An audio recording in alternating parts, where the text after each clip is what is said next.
एक घने जंगल में एक विशाल बरगद का पेड़ था। उसी पेड़ पर एक समझदार गौरैया अपना घोंसला बनाकर रहती थी। वो छोटी थी लेकिन बहुत बुद्धिमान थी। एक दिन कड़ाके की ठंड पड़ रही थी। ठंडी हवा इतनी तेज चल रही थी कि जंगल के जानवर भी अपने अपने ठिकानों में छिप गए। तभी दो बंदर ठिठुरते हुए उसी पेड़ के नीचे आ पहुंचे। उन्होंने चारों तरफ देखा तो ढेर सारी सूखी पत्तियां पड़ी थी।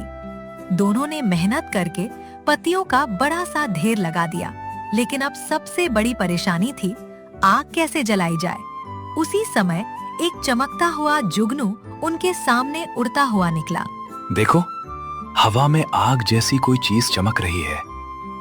अगर इसे पकड़कर पत्तियों के नीचे रख दें और जोर जोर से फूंक मारें, तो आग अपने आप जल जाएगी। आज ठंड से बचने का यही सबसे अच्छा तरीका है। दोनों ने बड़ी मुश्किल से जुगनू पकड़ लिया और उसे पत्तियों के नीचे रखकर लगातार फूंक मारने लगे। ऊपर अपने घोंसले से गौरैया ये सब देख रही थी। उसे बंदरों पर दया आई, इसलिए वो नीचे उड़कर आई। भाइयों, ये आग नहीं बल्कि जुगनू है। इससे आग कभी नहीं जलेगी। अगर सच में आग जलानी है तो सूखी लकड़ियों को रगड़ो या दो पत्थरों को टकराओ। सही तरीका अपनाओ, तभी मेहनत सफल होगी।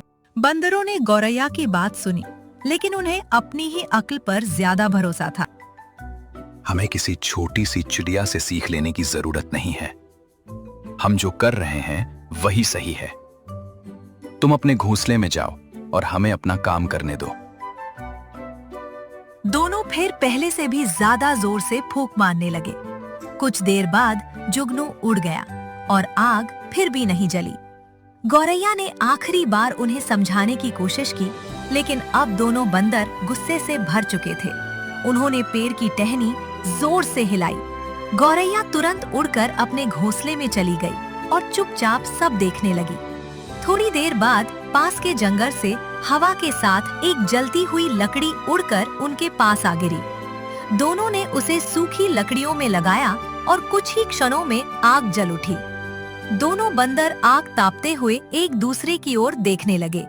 अब उन्हें अपनी गलती का एहसास हो चुका था। अगर हमने शुरुआत में ही गौरैया की सही सलाह मान ली होती, तो इतनी देर तक ठंड में परेशान नहीं होना पड़ता। सच है, घमंड इंसान या जानवर दोनों की समझ छीन लेता है। ऊपर बैठी गौरैया मुस्कुराई और अपने बच्चों से बोली, बच्चों, जो सही बात सुनकर भी उसे मानने से इनकार कर दे, उसे बार बार समझाने से कोई लाभ नहीं होता। समझदारी उसी में है जो अच्छी सलाह को समय रहते स्वीकार कर ले।